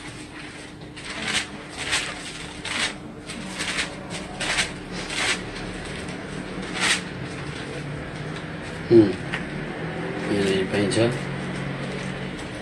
अयुबको किताब 33 अध्यायको 23-24 पद पढ्नुहोस्। यससँग मध्यस्थको रूपमा एकजना दूत हजारमा एकजना छन् भने जसले मानिसलाई उसले हिँड्नुपर्ने सिधा चाल देखाउँछन्। उहाँ त्यसप्रति अनुग्रही बन्नुहुन्छ र भन्नुहुन्छ त्यसलाई तल खाडलमा जानदेखि छुटाऊ, मैले छुटकाराको दाम पाएको छु। देख्नुभयो दादा, आज परमेश्वरले भन्नुहुन्छ ए त्यो मान्छेलाई खाडलमा जानदेखि बचाऊ, म त्योप्रति अनुग्रही हुन चाहन्छु, सहायता गर्न चाहन्छु। किन भन्दा त्यसले गरेको दण्ड, त्यसले गरेको अपराधको छुटकाराको दाम मैले के गरेको छु भन्नुहोस् न, पाएको छु। भन्न सक्छ भन्नुहोस् न, परमेश्वरले चाहिँ प्रभु यीशु मसीह क्रुसमा मर्दाखेरि चाहिँ हाम्रो छुटकाराको दाम त्यहाँ तिरिएको कारणले गर्दा चाहिँ हामीले छुटकारा पायौँ। अब यो कुरो चाहिँ यस प्रकारले लेखेको छैन, म अलिअलि लुते कानुन पढेको कारणले कानुन हिसाब म तपाईँलाई एउटा राम्रो व्याख्या गर्छु। अब मानिनुहोस् म चिफ जस्टिस अरे, हजुर उच्च न्यायाधीश अरे म नेपालको अथवा भारतको, अनि मेरो एउटै छोरो छ अरे अथवा छोरी छ अरे, अनि म उच्च न्यायाधीश भएको कारणले गर्दा मैले न्यायलाई जहिले संरक्षण गर्नुपर्छ। आफ्नो सन्तान चेप्नु हुँदैन, कसैलाई पनि पनपक्ष गर्नु हुँदैन। मैले न्याय दिँदा सठिक न्याय दिनुपर्छ। हेर्नुहोस्, त्यता परमेश्वर पनि सारा संसारका न्यायकर्ता हुनुहुन्छ, सठिक न्याय गर्नुहुन्छ, एउटै कुरो चुक्दैन। त्यसै गर्दा अब मानिनुहोस् म उच्च न्यायाधीश भएर बसेको छु, अनि आज मान्छेले मेरो छोराले अपराध गर्यो, पाप गर्यो, अन्त आज कोर्टमा घिसिएर ल्यायो, अनि मेरो छोराले कोर्टमा आउने बित्तिकै मेरो बाउ त यहाँ रहेछ, के छ मेरो बाउले क्षमा गरिदिइहाल्छ भन्यो भने त सबै देश नै डुब्ने भयो। किनभने अरे यसको छोराले ब्याङ्क फुटायो, बलात्कार गर्यो, चोरी गर्यो, मान्छे मार्यो, यसको बाउले छोडिदिने यति सजिलोसँगले? त हामीलाई चाहिँ यसले कडा गर्ने, साह्रो पार्ने, लाख फाइन तिराउने, पेनल्टी तिराउने, यसको छोरा चाहिँ त्यसै छ नि, मलाई भोलिदेखि पदच्युत गरिदिन्छ, निकालिदिन्छ त्यहाँबाट, म निस्किनुपर्छ। त्यही भएर संसारको कुनै पनि कानुनमा तपाईँले यहाँ ध्यान दिएर सोध्नुहोस् पढेकाहरूलाई, त्यो उच्च न्यायाधीशले चाहिँ कहिले घुस नखाओस् भनेर, कहिले यसलाई घटी कमी नहोस् भनेर यति साह्रो पुगिसरी दिनु भनेर कानुनमा लेखेको हुन्छ उच्च न्यायाधीशलाई चाहिँ, ताकि त्यसले कुनै कुराको लागि अलिकति लामो हात गर्न नपरोस् भनेर। त्यसलाई चाहिँ काम गर्ने कर्मचारी, त्यसलाई चाहिँ क्वार्टर, त्यसको चारैपट्टि हिँडेको यति साह्रो ज्यादा पैसा रुपियाँ दिएको हुन्छ ताकि त्यसलाई छुनै नपरोस् भनेर चाहिँ त्यति ज्यादा दिएको हुन्छ। त्यो बाइबलमै लेखेको छ, अहिले म पढाउँदिनँ। अब हाम्रा परमेश्वरले, अब यहाँ मैले उच्च न्यायाधीशको कुरा गर्दैछु, म उच्च न्यायाधीश भएँ अरे, अनि मेरो छोरो उपद्रो गरेर आयो भनेदेखि म साँचो न्यायाधीश हुँ चाहिँ मैले के गर्नुपर्छ भनेदेखि चाहिँ यसो हेरेँ, मेरै छोरो हो, रुँदैछ, आँखामा आँसु बगाउँदैछ, मैले मेरो छोरालाई चेपेर ल उसलाई चाहिँ अलिक कम्ती भन्यो भने त मलाई पदच्युत गरिहाल्छ। त्यही त मैले चाहिँ के गर्नु पर्यो, तोक्नु पर्दा चाहिँ सठिक कानुन तोक्नु पर्यो। के तोक्नु पर्यो, मेरो छोरा, यो फल्ना छोरा पनि भन्न पाइँदैन त्यहाँ, फल्नाले ब्याङ्क फुटाएछ, फल्नाले यस्तो खालको ठुलो डकैती गरेछ, यसलाई यसको निम्ति चाहिँ 14 वर्षको या 7 वर्षको जेल या त 15 लाख फाइन तिरोस् भनेपछि मेरो छोरा त उडाउ पुत्र हो कि भन्नुहोस्। मान्छेले परमेश्वरको विरुद्धमा पाप गरेर आफै तिर्न सक्छ? सक्दैन। अघि बिहान हामीले हेऱ्यौँ, ऊ त तिर्नै सक्दैन, उडाउ पुत्र हो त हो। संसारै बेचे तापनि उसले आफ्नैलाई निकाल्न सक्दैन भनेपछि उसले तिर्न सक्दैन। अब परमेश्वरले दण्ड तोक्नु भयो, व्यभिचारीहरू, चोरहरू, लोभीहरू, मतवालाहरू, गाली बक्नेहरू, झुटा गवाई दिनेहरू, लुटाहरू परमेश्वरको राज्यमा आउँदैनन्, आज उनीहरू बलिरहेको झिलभित्र जानुपर्छ भनेपछि दण्ड तोकियो। दण्ड तोकि हामी तपाईँ सबैजना जाने बेला हो। तर कसरी बचाउने भन्दा, अब सुन्नुहोस्, म चिफ जस्टिस छु भने मेरो छोराले त्यस्तो गरे, मैले 14 वर्षको कारावास तोकेँ अथवा 15 लाख फाइन तिरेँ भनेदेखि चाहिँ आज मैले पहिला कालो कोट लगाएको हुन्छ, अनि मैले पेन निकाल्छु, पेन निकालेर एकदम गहभरि आँसु बनाएर 14 वर्षको जेल या त 15 लाख फाइन भनेर लेख्छु। लेखिसकेपछि सबैजना मान्छे हेर यो मान्छे कस्तो पनपक्ष गर्दैन रहेछ, यसले उचित न्याय सुनायो अदालतमा, आफ्नो छोरो पनि छोडेन, भन्थे उसकै छोरा अरे भनेर सबैजना छक्क पर्छन्, कति सठिक न्याय दिएको भनेर भन्छन्। त्यहाँबाट त्यो भनिसकेपछि मैले कालो कोट पुगाल्छु, किनभने त्यो चौरे भए पनि आज त्यो उडौ पुत्र भए पनि कसको छोरा हो? मेरै छोरा हो। त्यही त म कोट फुकाल्छु, अनि मेरो सेतो सर्ट फुकाल्छु, अर्को लुगा लाउँछु, लगाइसकेर म त्यहाँबाट बाहिर निस्केपछि म साधारण मान्छे भएँ। अघि मैले अदालतमा बसेर चिफ जस्टिसको हैसियतमा चाहिँ मैले दण्ड तोकिसकेँ। अब तल आइसकेपछि सबैको आँखाको सामुन्ने म चेकबुक निकाल्छु। त्यो चेकबुक त्यसै आउँदैन, जिन्दगीभरि त्यो उच्च न्यायाधीशले मैले दुःख गरेर खोले खाने पैसा जम्मा गरेको हुनसक्छ, घर बनाऊ भनेर जम्मा गरेको हुनसक्छ। अनि त्यो चेकबुक निकालेर चाहिँ मैले भन्छु, ल सुन, यो मेरो छोरो परेको कारणले गर्दा दण्ड तोकेँ, तर मेरो आफ्नै गोजीबाट म आज यहाँनिर 14 लाखको जरिमाना तिर्दैछु भनेर चेक काटेर मैले सरसर दिएँ भने उता दण्ड पनि तोकेँ, यता मैले मेरो छोरो पनि हुर्काएँ। हो कि भन्नुहोस् त?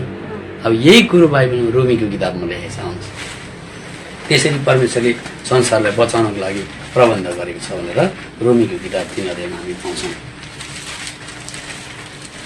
रोमीको किताब 3 अध्यायमा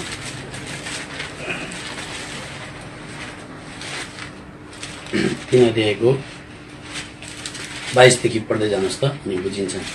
अर्थात् परमेश्वरको धार्मिकता यो यीशु ख्रीष्ट माथिको विश्वासद्वारा विश्वास गर्ने सबैका लागि हो र सबैमाथि आउँछ, किनभने त्यहाँ कुनै भिन्नता छैन। अनि किनकि सबैले पाप गरेका छन् र परमेश्वरको महिमा रहित हुन गएका छन् र उहाँको अनुग्रहद्वारा ख्रीष्ट यीशुमा भएको छुटकाराको कारणले तिनीहरू सित्तैमा धर्मी ठहरिन्छन्। अनि उहाँलाई परमेश्वरले प्रायश्चित ठहराउनु भयो जो उहाँको रगतमा गरिएको विश्वासद्वारा कार्यकारी हुन्छ। यो परमेश्वरको सहनशीलतामा पहिले गरिएका पापहरूका क्षमाका विषयमा आफ्नो धार्मिकता प्रकट गर्नका निम्ति हो। यति भनिसकेर चाहिँ 26 पद चाहिँ कस्तो सफा प्रकारले छ, राम्रो पढ्नेले पढ्नुहोस्। यो चाहिँ आफू न्याय हुन र अब त्यो न्याय हुनको लेखेको माथि न्यायको माथि ख भनेर लेखेको छ टिप्पणी। ख भनेको चाहिँ तल टिप्पणीमा के लेखेको छ पढ्नुहोस्। अर्थात् न्यायपरायण न्यायमा चल्ने।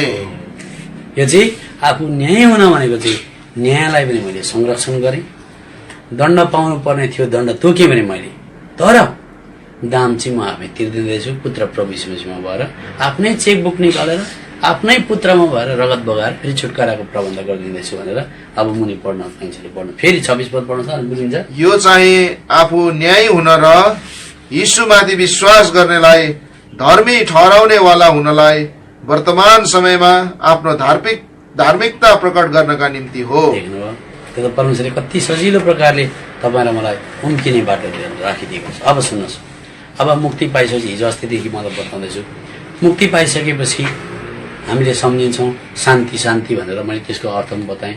ममा तिमीलाई शान्ति होस्, संसारमा सङ्कष्ट हुन्छ भने पनि धेरै थोर तपाईँले बुझिसक्नुभयो। त्यो त संसारमा शैतानले पनि समय कम्ती जानेर स्पिड कुदेर आयो। यो संसारको सबै गतिविधि हेर्दा पनि डरलाग्दो परिस्थिति छ। र तपाईँले राइट टाइममा प्रभुलाई पायौँ, मलाई आज ठिक प्रकारको मण्डलीमा आयौँ। तर बाइबलले अब यसो भन्छ, अब तिमीले मलाई विश्वास गर्छौ भने संसारमा धेरै प्रकारको कठिनाइबाट तिमीले जानुपर्छ, धेरै प्रकारको परिस्थिति हुन्छ। अब त्यसमध्येमा यसो विचार गर्नुहोस्, तपाईँ कहाँ जन्मिनु भएको, कसरी उछिटेर यो मकाउमा आइपुग्नु भयो। कतिजनाको छोराछोरी हिजो हाम्रो ब्रदर नर ब्रदरको आज फोन आउँदै थियो, छोरा रुँदै थिए फोनमा, बाबा बाबा घर आउनु भनेर। कुनैलाई पनि खुसीसँगले परदेशमा बसेर आज बस्न मन परेको हुँदैन। त्यो सबैलाई व्यथा थाहा हुन्छ। तर परमेश्वरको योजना र हाम्रो योजना मिल्दैन हो। मेरो पनि छोरी आज मुटुको टुक्रा भनौँ, छोरी पर अस्ट्रेलियामा छ, छोरो कथा, अनि आज हामी यसरी झटारेर यहाँबाट उहाँ जानु पर्यो। अनि कतिचोटि त के गर्दैछु भने जस्तो पनि लाग्छ। तर म तपाईँलाई एउटा कुरो बताउँछु, बाइबलले भन्छ विश्वास गर्नेको लागि चाहिँ सबै कुरो मिलेर भलाइ उत्पन्न हुन्छ भन्छ फेरि बाइबलले। त कसरी चाहिँ भलाइ उत्पन्न हुँदो रहेछ? प्रेतको किताब 18 अध्यायमा आउनुहोस् मसँग। प्रेतको किताब 18 अध्यायमा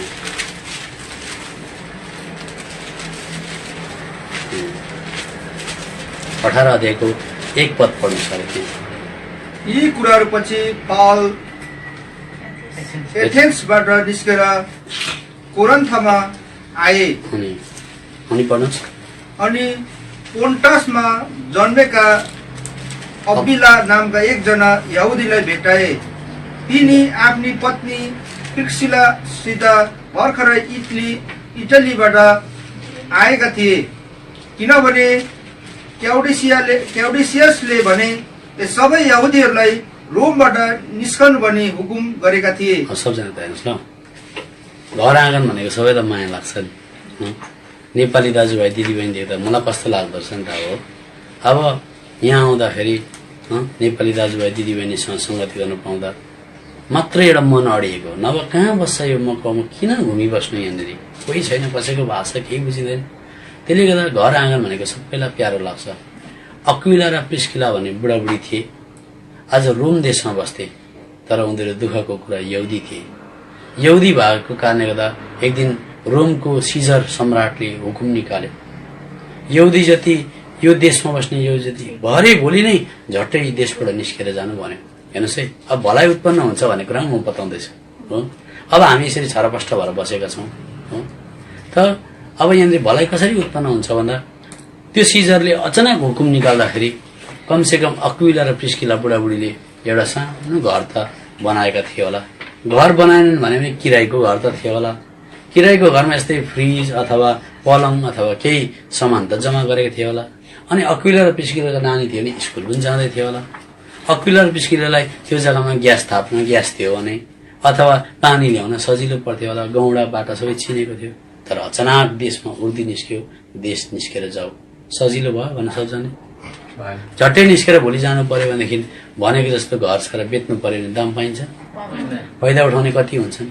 नानीको स्कुलले मात्रै पनि कत्रो ठुलो तकलिफ हुन्छ। अनि झट्टै बिक्री गरेर जानु पर्यो भने जस्तो दाम कसरी दिन, लुट्ने ज्यादा हुन्छन्। यसो हेर्दा कुम्लो कुटो बोकेर त्यति बेलाको दामी दामी ब्रिफकेस पनि थिएन होला, यस्तो ट्रली पनि थिएन होला। आजभन्दा 3000 कमसेकम वर्ष अगाडिको कुरा हो। त्यति बेला पोखा पोखा बनाएर बुढाबुढीले के सम्झ्यो होला, कता जाउँ, के यस्तो आइलाग्यो हामीलाई भनेर कति निराश भयो होला। त्यो बाइबलमा किन लेखियो त यो भन्दाखेरि अब उनीहरू पोखा बोकेर हिँड्दै गर्दा छेउछाउकाले के भनेर, कठैभरि के भयो नि यिनीहरूलाई, बिचारा यहुदी भएको खाने त कता जालन, के खालन, हेर यिनीहरूका बाख्रा पाठालाई राम्रो दाम दिएनन्, यिनीहरूको बेच्नु पर्दा 50,000 को चिजलाई हेर 5,000 मै लुटे, आज लुट्छ पनि मान्छेले। अनि सट्टै निस्केर जानु पर्यो। अब त्यो दृश्यलाई मात्रै हेऱ्यो भनेदेखि के छ, त्यहाँ केही पनि राम्रो कुरो छैन। निराश भएर उनीहरू देशबाट निस्केर जानु, पानी जाचाको यात्रा गरेर आउँदा बाटोमा के खायो होला, कस्तो दुःखले आज उनीहरू आइपुगे। आउँदाखेरि उनीहरू ठक्कै कहाँ आइपुगे भन्दा चाहिँ यहाँनिर कोरन्थीमा आइपुगे। किनभने कोरन्थीमा पनि पावल पनि टुप्लुक्कै आइपुगेको थियो त्यो जग्गामा। त्यो पावलसँग तिनीहरूको जिन्दगीमा कहिले भेटघाट भएको थिएन। अच्छा, अब 3 पद सबजना मिलेर पढौँ।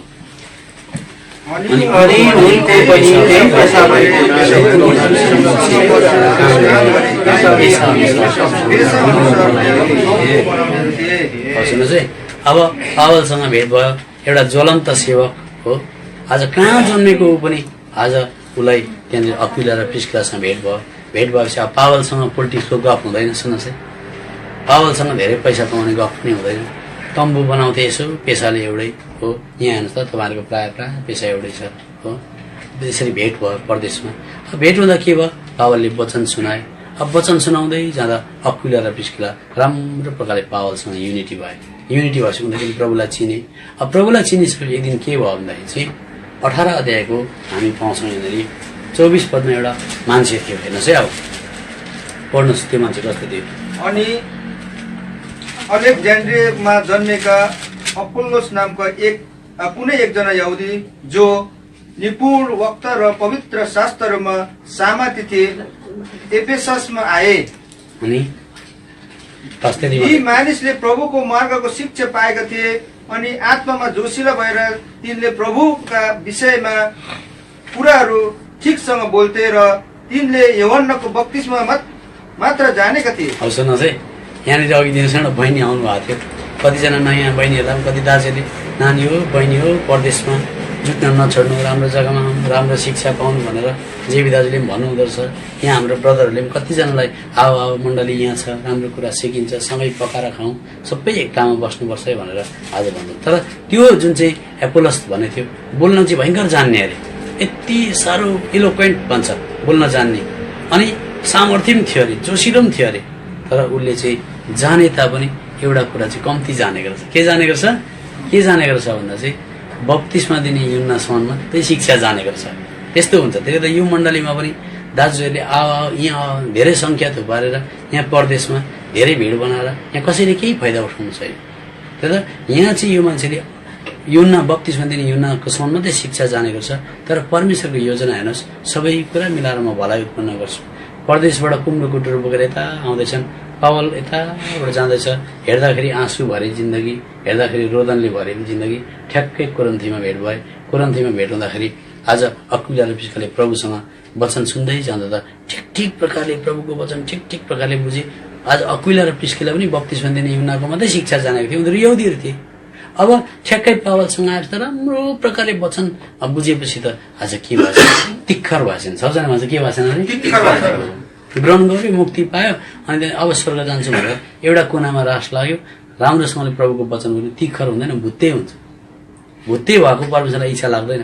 तिक्खर बनाउँदा तपाईँलाई मलाई पनि यहाँ भेला गरेको हुन्छ। अब सुन्नुहोस् है, अब तिक्खर भएछ। त्यहाँबाट के भएछ भन्दा त एक दिन त त्यो अपोलोसले कडाकडी वचन दिँदै रहेछ। हेर्नुहोस् है, अब के राम्रो भएको छ हेर्नुहोस् है। अब अघि परदेशबाट हिँड्दाखेरि त आँसु आउने खालको दृश्य थियो। तर अब सबैभन्दा राम्रो चाहिँ के भएछ भन्दा 18 अध्यायको 26 पद पढ्नुहोस्। अब अनि तिनी साससित सभाघरमा बोल्न थाले।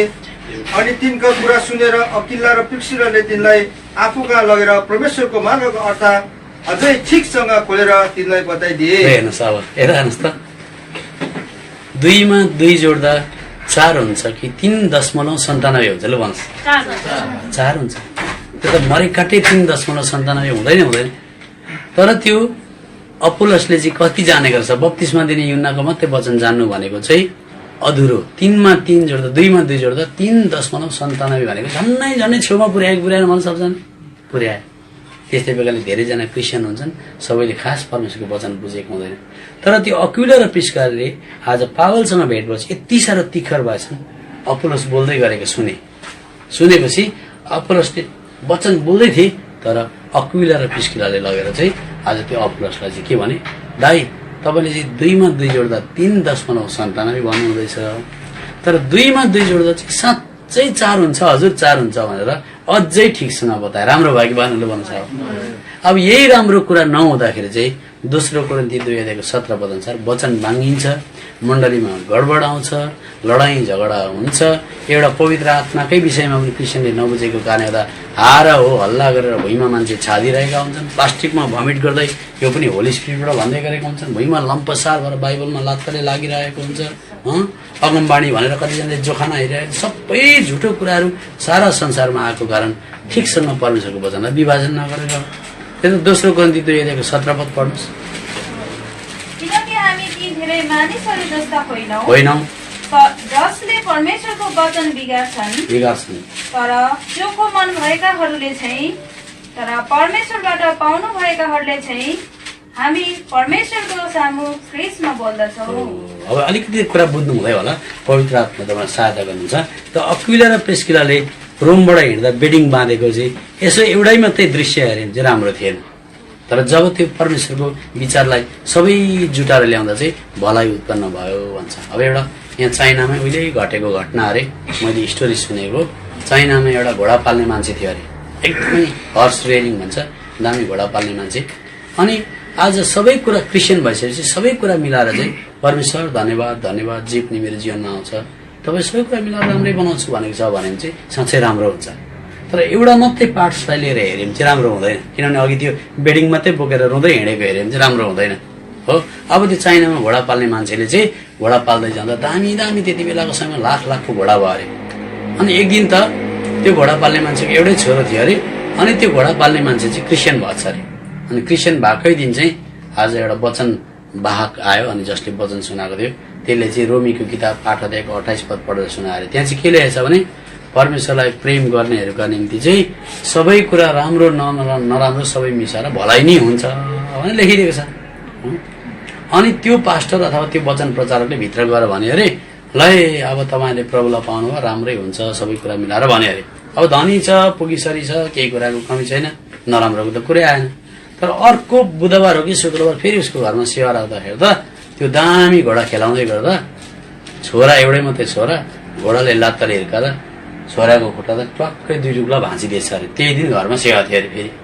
फेरि त्यो वचन प्रचारक त्यहाँ पुगेछ अरे, अनि बेलुका बाइबल पठाउँदा त्यही रोमीको किताब 8:28 पढ्छ अरे, अनि भन्छ अरे सबै कुरा मिलाएर भलाइ उत्पन्न हुन्छ भन्दा त त्यो धनी मान्छेले पत्याएन अरे, मुख खुम्छ्या अरे। के हुन्थ्यो के खोइ के ग्रहण गरिएछ पनि। आज अब यो फाकै छोराको खुट्टा, एउटै मात्रै छोराको खुट्टा टक्कै 2 टुक्रा भयो, यो वचन दिने मान्छेले उयो सबै भलाइ हुन्न भन्छ, केही बुझेन, पसिना खलखल भयो उसलाई हो। त हामीले पनि त्यस्तै गरिरहेका हुन्छौँ। अब सुन्नुहोस् है, तर अर्को बुधबार गएछ अरे, अर्को बुधबार शुक्रबार फेरि सेवामा जाँदाखेरि त त्यो दिन त के भएछ अरे, त्यो दिन त घर लौरी भन्छ नि, घर लौरी भनेको सुन्नु भएको होला। घर लौरी भनेको घरै पिछेको भनेको हो। घरै पिछेको एउटा जवान केटाहरू चाहियो जसको उमेर 18 वर्ष पुगिसकेको छ। चाइनामा गृह युद्ध भयो, जनतालाई कन्ट्रोल गर्न साह्रो पर्यो, त्यसले त घरै पिछेको घर लौरी भनेको घरै पिछेको एकजना जवान मान्छे चाहियो, लडाईँमा जानै पर्ने भयो अथवा लडाईँ सिक्नै पर्ने भयो, आर्मीमा जानै पर्ने भयो भनेर हुकुम आयो अरे। कोही उम्किन पाएन। अनि घरै पछि यसो हेर्दै आउँदाखेरि त हो, घरै पछि हेर्दै आउँदाखेरि त त्यो जवान केटो नाम काट्ने बित्तिकै त पलङमा ठक्लक्कै खुट्टा भाँचेर लडिरहेको रहेछ अरे। अनि त्यहाँदेखि यसो हेऱ्यो, खुट्टा भाँचेको मान्छे त लाँदैन, नलगिसकेपछि आज गयो अरे थियो। अनि बेलुका त्यही दिन सेवा थियो अरे। फेरि आएर आज ठ्याक्कै त्यो प्रचारक आएर भन्यो अरे हेर्नुहोस् त सबै कुरा मिलेर भलाइ उत्पन्न भयो कि भएन भन्यो अरे। अब हेर्नुहोस् ठ्याक्लाकै खुट्टा मात्रै भाँचिएको दृश्य हेऱ्यो भने राम्रो भयो। अनि फेरि त्यो दिन चाहिँ पत्याएर त्यो बुढो मान्छे यसो हेर्दा हो कि क्या भन्यो अरे। फेरि एक हप्ता बित्दाखेरि त्यो प्रचारक फेरि पुगेछ अरे। त्यो दिन त खबर आएछ अरे अस्ति लडाईँमा जसलाई 18 वर्षको केटाले लगियो सबै मरे एउटै बाँचेन भने अरे। अनि त्यति बेला चाल पाएर लु भन्नुहोस् त घोडाले लात्ताले हिर्काएको मात्रै हेऱ्यो भने नराम्रो हो कि होइन दाई हो नराम्रो हो। ठक्कै खुट्टा भाँचेको मात्रै एकपट्टि मात्रै त्यो मात्रै हेऱ्यो भने राम्रो भयो कि भएन भयो। तर सबै कुरा मिलाएर हेर्नुहोस् त तपाईँको छोरो बाँच्यो कि बाँचेन। एउटै छोरो लडाइँमा गएर मरिदिएको भए कस्तो हुन्थ्यो। त्यसले गर्दा कतिचोटि हामीहरूको जीवनमा दुर्घटना परिस्थितिहरू आउँछ। टाढो नेपालबाट घर आँगन छोडेर यहाँबाट दूर भएको त बाबाहरू आमा त युके कहाँ जानु हुँदैछ अरे। आमा बाबा एकपट्टि हुनु छोरा एकपट्टि कसलाई शान्ति हुन्छ लु भन्नुहोस् न। एउटै चुलामा पाएको भात खाउँ दाल भात खाउँ भन्ने नि हुन्छ नि। तर तपाईँहरू हामी कहाँ परदेशदेखि यहाँ आउँदा यहाँ दाजुलाई कस्तो बिरला होला सबैलाई के छ यहाँ सुतेको मात्रै आफ्नो आफ्नो ओछ्यानमा सबैलाई घरको याद आइरहेको हुन्छ। तर परमेश्वरले चाहिँ यो दुष्ट संसारमा मेरा छोराछोरी छन् यिनीहरू घर आँगन छोडेर टाढा जानुपर्छ त सबै कुरा मिलाएर म एक दिन भलाइ उत्पन्न गर्छु भनेर सोचेको हुन्छ। त्यसले तपाईँलाई मलाई छरपष्ट पारेको कारण के हो भन्दाखेरि एकछिन बाइबल हात यसो राखेर मसँग आउनुहोस् यहाँनिर प्रेरितको किताबमा आउनुहोस्। कहाँ आउनुहोस् प्रेरितकै किताबमा छ हामी कहाँ आउनु पर्यो भने 8 अध्यायतिर आउनुहोस्। 8 अध्यायको तपाईँले पढ्नुहोस् 1 पद पढ्नुहोस् पहिला। अनि साउलले तिनको हत्यामा सहमति दिइरहेका थिए। अनि त्यस समयमा यरुशलेममा भएको मण्डलीको विरोधमा एउटा ठुलो सतावट परिआयो। अनि प्रेरितहरू बाहेक तिनीहरू सबै यहुदिया र सामरियाका इलाकाहरूभरि छरपुष्ट भए। छरपुष्ट हुनु राम्रो होइन नि घर आँगन छोडेर भाग्नु भनेको कस्तो साह्रो कुरा हो। तर 4 पद पढ्नु सबजनाले ले पढ्नु सक्छ।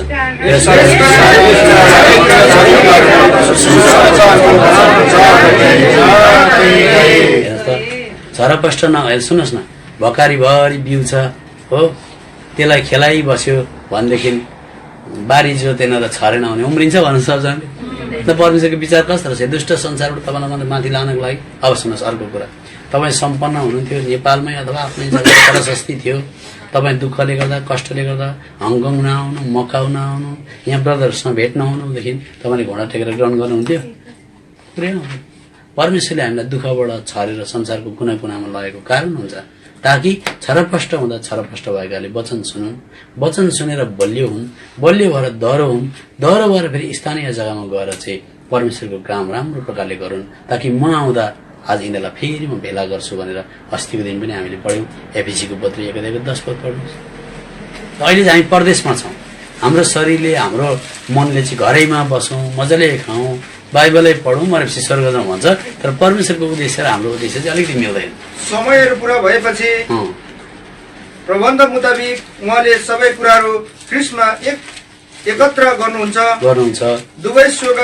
दुवै स्वर्गमा भएका कुराहरू र पृथ्वीमाथि भएका कुराहरू उहाँमा देख्नु। त्यसले एक दिन समय आउँछ हाम्रो घर यो होइन। म अर्को पनि कुरा भन्न मन पर्यो तपाईँलाई उत्साह प्रेरणाको लागि हेर्नुहोस् है। त्यसले गर्दा इङ्ल्यान्डमा एउटा प्रचारक थियो अरे।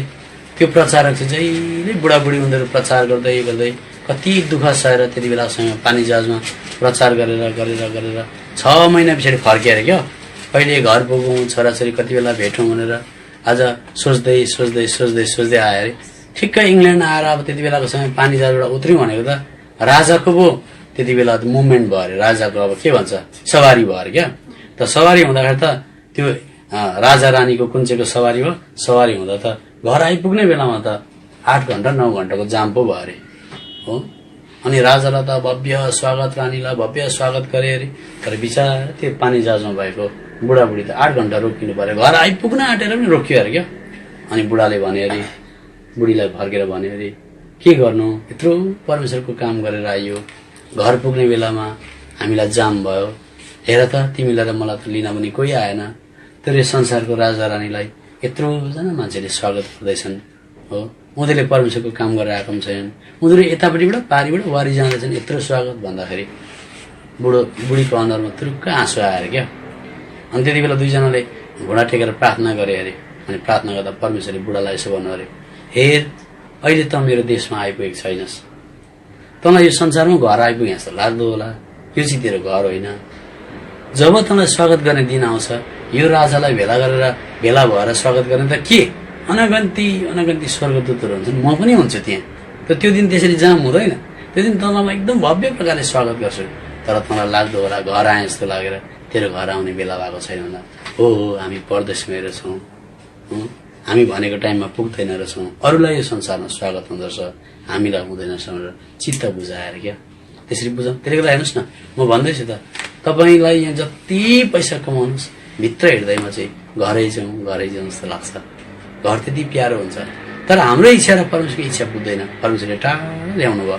छोराकै फोन आउँदा पनि हिजो ब्रदर नरको फोन आउँदा कस्तो कस्तो लाग्यो मलाई, किन म छोराछोरी हुर्खाएको मान्छे हो त हो। छोराले रोएको जस्तो भोइस सुनिँदै थियो। अब त्यति भए बाउलाई काफी हुन्छ, अहिले छोडेर जाउँ कि के गर्दै होला भन्ने हुन्छ, तर हामी बुझ्दैनौँ। त्यसले गर्दा अब यो अक्विला र प्रिस्किला चाहिँ पावलसँग भेटेर अपोलोसलाई उनीहरूले तिखारे। अनि अपोलोस चाहिँ कस्तो मान्छे भएछ, तपाईँ र मलाई पनि परमेश्वरले कस्तो बनाउन चाहेको पहिला कोरिन्थीको किताबमा आउनु सबै।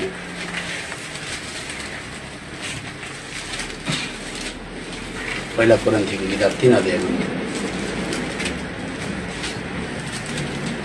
अध्यायको पछाडि हेर्नुहोस् है। त्यो अक्विला र प्रिस्किला रोमबाट नहिँडेको भए अपोलोस तिखारिने थिएन, अपोलोस नतिखारिएको भए यस्तो हुने थिएन। तपाईँ र पनि छरपष्ट भएर मकाउन आएको परमेश्वरको वचन सुन्ने थिएनौँ। त यो जग्गामा आएर परमेश्वरको वचन राम्रो प्रकारले सुनेर गइसकेपछि प्रभुले के गर्न चाहेको भन्दा 3 अध्यायको 6 पदमा अपोलोस कस्तो भएछ लेख्नु। मैले रोपेँ, अपोलोसले पानी लगाए, तर परमेश्वरले बढाउनु भयो। देख्नुभयो। अब विचार गर्नुहोस्, तपाईँले गमलामा एउटा फुल रोप्नुहोस्, दामी बेसक दामी फुल होस्, तपाईँले रोप्नु भयो, मलजल पनि लाउनु भयो, तर त्यो फुलमा पानी लाउने छैन भने फुल मर्छ कि मर्दैन भन्नुहोस्। रोप्नलाई 1 घण्टा लाग्छ, तर पानी वर्षैभरि लाउनु पर्छ भन्दैन भन्नुहोस्। हो, अब यति बुझेपछि के हामी बुझ्छौँ भने चाहिँ एउटा अपोलोस चाहिँ मण्डलीमा जुनै पनि आत्मा बाँचेको छ त्यसलाई पानी लाउने हुँदो रहेछ ऊ चाहिँ। त्यस्तै प्रकारले प्रभुले तपाईँलाई मलाई यहाँ ल्याउनु भयो, यहाँ ल्याएर प्रभुको वचन सुनाउनु भयो, ग्रहण गर्नुभयो। भविष्यमा तपाईँ पनि यस्तो खालको तपाईँले आँट हिम्मत लिनुपर्छ, प्रभु म पनि जहाँसुकै गर। अब सुन्नुहोस् है, यहाँ ध्रुव दाई जाइहाल्ने अरे, त्यसको बदलमा अब को जान्छन् दाजुहरू हिँड्नु छिटो गएपछि यो एउटा सानो परिवार छोडेर जाँदा यहाँलाई कस्तो लाग्दो होला, साह्रो पर्छ। उहाँ गइसकेपछि ट्याप्पै निद्रा लाग्दैन। अब त्यति बेला चाहिँ यहाँहरूले सम्हालेको जिम्मेवारी चाहिँ म पनि पानी हाल्छु नि ब्रदर, तपाईँहरू गइसकेपछि नसुर्ताउनुहोस्, म पनि अभिभारा बोक्छु भनेर त्यो प्रकारको अभिभारा बोक्ने अपोलोस तपाईँ बन्नु परेको छ। त्यस कारण परमेश्वरले आज विभिन्न प्रकारका परिस्थिति उब्जाएर तपाईँ र मलाई यो जग्गामा ल्याएर वचन प्रचार गरेको कारण थियो। उनीहरूले के भार अभिभार सम्हाल्दैछन्, त्यो अभिभारलाई अलिक सम्हाल्न सक्ने आँट हिम्मत बल लिएर तपाईँ अगाडि आउनुपर्छ र मात्रै आज के हुन्छ। त्यसले 12 छोरा 13 नाति बुढोको धौरो काँधै माथि भने जस्तै आज घरको बाउले आमाले पुरा मरि हत्याएर काम गरिरहेछन्, तर आमा र बाउको दिल बुझिदिने, दुःख बुझिदिने एउटै छोरो जन्मियो भने पनि बाउ आमाको परिस्थितिलाई त्यो काँधमाथि बोक्न सक्ने छोरो जन्मियो भने ढुक्क लाग्छ। पहिला त साह्रो दुःख थियो, माइलाले अहिले सम्हाल्दैछ, काइलाले अहिले सम्हाल्दैछ, र हामी बुढाबुढी अलिक आराम पाउँदैछौँ भने त्यो त प्रिय हो। मण्डली भनेको एउटा परिवार हो, यो तयारी हुँदैछ, प्रभु लिन आउनुहुन्छ। तपाईँ र मलाई प्रभुले यो मण्डलीभित्र केही न केही अभिभार बोक्न सक्ने अपोलोस जस्तो हुन चाहेको, बनाउन चाहेको। अब अपोलोस त त्यतिको भएछ, अक्विला र प्रिस्किला चाहिँ कस्ता भएछन् आउनुहोस् फेरि। पहिला कोरिन्थी 16 अध्यायको 19 पद पढ्नुहोस्।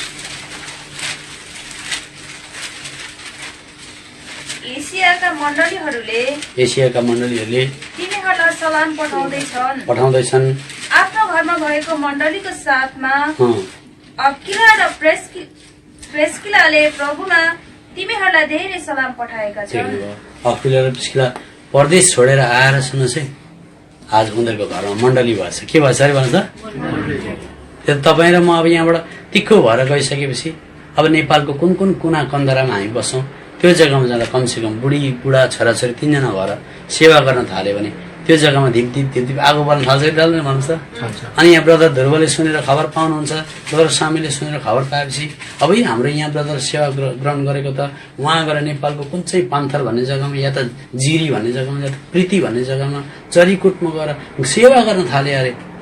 कस्तो खुसी हुन्छ। त्यो खुसी चाहिँ रुपियाँ पैसा धन दौलत केहीले ल्याउन सक्दैन। प्रिय हो, मण्डलीमा आएपछि चाहिँ म साँचो शिक्षा पाएर तिखर भएर पानी लाउने हुन्छु, अनि पछाडि गएर मेरो सानो घर भए पनि मण्डली होस् भन्ने हुन्छ। त्यति मात्र होइन, अक्विला र प्रिस्का यति साह्रो तिखर भएछन्। रोमीको किताब 16 अध्यायको 3 र 4 पद पढ्नुहोस्।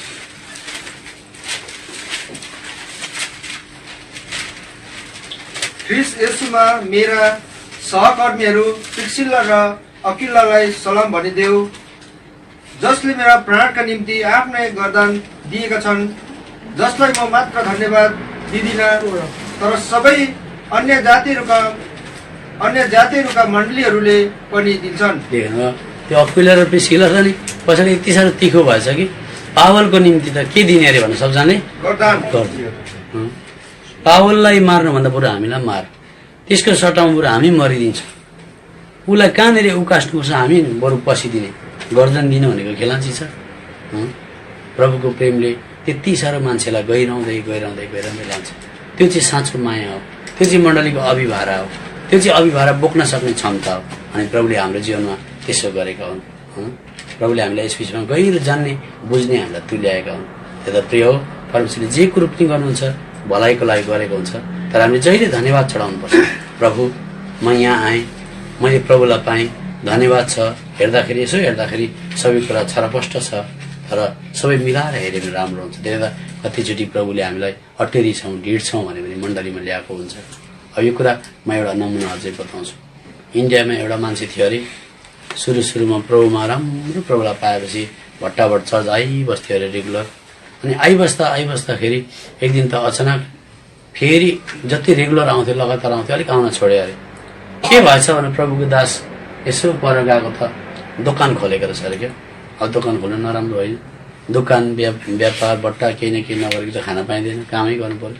अनि भन्यो अरे है दोकान खोलेछ राम्रो भयो, ल चर्च आउँदै गर्नु। त्यसै भनेको त अझै अर्को हप्ता त अझै ढिलो आउनु त मतलब आउनै छोड्यो अरे। त्यसो हुँदा 3 महिनामा एकखेप आउने भयो अरे, 6 महिनामा एकखेप आउने भयो अरे। अनि 6 महिनामा सम्झाउँदा त के गर्नु दाइ, दोकान भयङ्कर चल्न थाल्यो, एकै बिहानदेखि बेलुकासम्म यसो फुर्सद यसो ट्याक्रेका बस्न पाइँदैन भनेर पुरा दोकानको बिजनेस बढेछ। अनि त्यहाँबाट त होइन हौ आऊ न हेर तिमीहरू पहिला केही नहुँदा बरु आफै गर्थ्यौ भनेर सम्झायो, भन्दैन अरे। त्यहाँबाट त वर्षमा एकखेप आउँदै थियो, आउन पनि छोड्यो अरे। अनि कति सम्झाउनु आउनै छोड्यो अरे। अब त्यसो गरिसकेको त हरेस खायो। प्रभुको दासले मान्छे हो बिचरा, घाँटीमा सम्झाएर ल्याउनु भयो। अनि 1 वर्ष बादमा चाहिँ त्यो प्रभुको दास त अस्पतालमा यसो हेर्दै गर्दा त त्यही मान्छे चाहिँ एउटै मात्रै छोरो रहेछ, त्यो बिजनेस भनेको पनि ओरो र पर अत्तालिएर मर्ला जस्तो गरेर कुद्दै रहेछ अरे। अनि त्यो प्रभुको दासलाई भेट्नेदेखि च्याप्पै समात्यो अरे क्या, च्याप्पै समातिसक्यो। के भयो भाइ, के भयो? मेरो छोरालाई त साँपले ठुङ्ग्यो, डरलाग्दो कोब्रा साँपले ठुङ्ग्यो, त्यसले गर्दा अब मर्नै लागेको छ, डाक्टरले मर्छ भन्दैछ। म चाहिँ यहाँ अत्तालिएर कुदेको चाहिँ अब तपाईँको घरमा जाउँ र बोलाउँ भनेर सम्झिँदै थिएँ भने आउनुहोस् प्रार्थना गरिदिनुहोस् भनेर। अनि केही भनेर त्यो पास्टरले क्या चाहिँ बोलाएर पर बेडमा गयो अरे। अनि बेडमा गएर प्रार्थना गरे, यसो भन्यो अरे, प्रभु कति मैले सम्झाउँदा, कति मान्छेले सम्झाउँदा, कति आज थै गर्दा उछल्दा सम्झाउँदा पनि नमानेको चाहिँ तपाईँले काम गर्नु पर्यो भने चाहिँ कोब्रा साँपले पनि काम गर्दो रहेछ भनेर क्या। केले काम गर्यो? त्यसले त प्रभु मैले नसकेको काम चाहिँ कोब्रा साँपले गर्दो रहेछ, तपाईँले घटाउन आँट्नुभयो भने। अब आयो भने आयो, सेवामा प्रार्थना गर्दा आएन भने चाहिँ अझै धेरै कोब्रा पठाउनुहोस् प्रभु। बिमारी पनि जाति भयो अरे, त्यो सेवा पनि आयो अरे। अब कोब्रा साँपले मात्रै ठुगेको हेऱ्यो भने नराम्रो हो कि होइन भन्नुहोस् त। तर सबै कुरा मिलाएर कोब्रालाई पनि ल्यायो राम्रै भयो कि भएन। त्यसले त परमेश्वरले हाम्रो जीवनमा राम्रो मात्रै होइन, विपरीत परिस्थितिहरू पनि ल्याउनुहुन्छ। त्यो विपरीत परिस्थितिलाई पनि जोड्यो भने चाहिँ सबै कुराहरू मिलाएर राम्रै हुन्छ। त्यो त अस्ति पनि मैले बताउँदै थिएँ। पृथ्वी तलमा सबैभन्दा नराम्रो घटना के हो भन्दा मैले बताएँ, प्रभु यीशु मसीहलाई मान्छे जातिले क्रुसमा मारेको। त्यहाँभन्दा नराम्रो घटना अर्को केही पनि छैन। अब फेरि सबैभन्दा संसारको राम्रो घटना के घट्यो भन्दा प्रभु यीशु मसीह क्रुसमा मरेको राम्रो घटना घट्यो। त्यही घटना नघटेको हामीले कसैले मुक्ति पाउँथेन। त परमेश्वरले सबैभन्दा नराम्रो घटनालाई यति आशिषमय बनाइदिन सक्नुहुन्छ भने तपाईँ र मैले विश्वास गऱ्यौँ, प्रभु आजदेखि म एउटा क्रिस्चियन भएको नाताले कुनै कुरामा पनि गनगन गर्नु छैन। त परदेशमा आएर उद्धार मुक्ति पाएँ, सबै कुरा मिलाएर भलाइ उत्पन्न गर्न चाहेको रहेछ, अपोलो जस्तो पानी हाल्ने बनाउन चाहेको रहेछ। आज अक्विला र प्रिस्का जस्तो घरमा मण्डली भएको गर्दनै दिने पनि बनाउन चाहेको छ प्रेमले गर्दा प्रभु धन्यवाद चढाउँछु।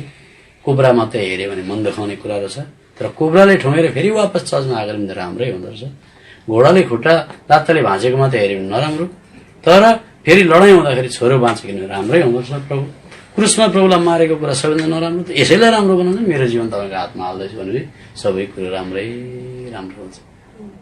प्रभुले हामीलाई सहायता गरेका हुन्। यो परदेशमा दाजुभाइहरूले यसरी प्रभुले अग्रजहरू राखेर मण्डली सम्हालिएको रहेछ। दिदीबहिनीहरू पनि जोसिला, तपाईँहरू यस्तो परदेशमा यसरी सङ्गठित भएर सेवा गर्दा मैले पनि आज घरमा आएको अनुभव गरेँ। तपाईँहरूको माया प्रेमको लागि पनि धेरै धेरै धन्यवाद है। त भविष्यमा प्रभुको इच्छा छ भने फेरि पनि आउँला, प्रार्थना गरिदिने। त त्यति दिनसम्म भेट भएन र माथि नै भेट भयो भने एफिसीको पत्र 1:4 पद दाबी गर्दै हामी बस्ने। एक दिन त हामी भेट हुन्छ, फेरि तपाईँहरूको मुखहरू हेर्न पाइएला, फेरि तपाईँले मेरो पनि मुख हेर्न पाउनुहुनेछ। अनि हामी भविष्यमा यस्तै प्रकारले सङ्गति गर्दै गयौँ। तर हामीले पाएको कुरालाई असल प्रकारले दृढ प्रकारले थाम्नुपर्छ। एउटा तिमोथीको किताबमा एउटा पत्र पढौँ, यहाँका जिम्मेवारीहरूले पनि यस्ता भाइहरूलाई मात्रै जिम्मेवारी दिएर जानुपर्छ भनेर लेखेको छ। यहाँ पहिला तिमोथीको किताबमा हामी आउँ, त्यो कुरा पढिहेर्छु। पहिला तिमोथी 4:6 पढिदिनुहोस्। यदि तिमीले भाइहरूलाई यी कुराहरूको सम्झना गरायो भने तिमी विश्वास र असल शिक्षाका वचनहरूद्वारा पालन पोषण गरिएका येशू ख्रीष्टका असल सेवक बन्नेछौ, जुन शिक्षा तिमीले राम्ररी जानेको छौ। भाइहरूलाई दिदीबहिनीहरूलाई पनि यस्तो प्रकारले दह्रो प्रकारले उभ्याएको छ भने चाहिँ भविष्यमा उनीहरू के हुन्छन्, दह्रो भएर उभिएर मण्डलीलाई सञ्चालन गर्न सक्छन्। प्रभुले यो छोटो वचन पढाइमा आशिष दिएका हुन्। ल